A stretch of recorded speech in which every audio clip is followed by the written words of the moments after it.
Hey everybody, and welcome to Technology and Toys, and today's video is going to be a quick little tutorial on how to map your own custom keyboard shortcuts. Maybe there's a menu item in an app that you use all the time that you'd like to get to and use without having to click through 4 different sub-menus, and you just want that at your fingertips quite literally. Or maybe it's a menu item that's one command in one app and another in a different app, and you want to streamline those, or whatever else you want it to be. First of all, what you're going to want to do is you're going to want to find out the command or the menu item for what you want to change. So if I'm going to use Firefox as my example, new window is Command N, new private window is Command Shift P. I don't know about you or what browsers you use, but every browser that I use to open up a private window is Command Shift N. So that kind of bugs me. I don't use private windows all that much, but when I do use it, it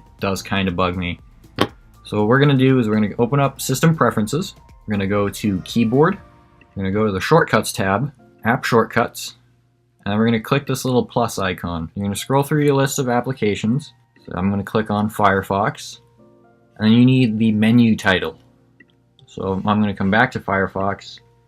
I'm going to click File, and it says New Private Window, and you want to type in exactly that. So if I were to change Open File, I would have to type Open File ... New Private Window, New Private Window, and then on the keyboard shortcut, this is where you map it to whatever you want. So I'm going to do Command Shift N.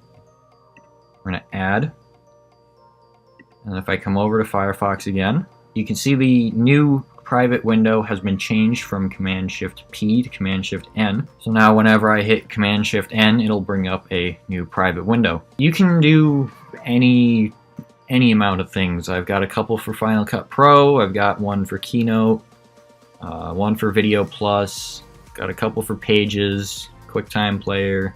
But you're really just going to have to play around with different keyboard commands and see what feels most comfortable for you for things that you use the most. Guys, that's all for this video. I hope you enjoyed it. I hope you learned something useful. If you did, be sure to leave a like and subscribe. Click the bell so that way you get notifications whenever I upload videos.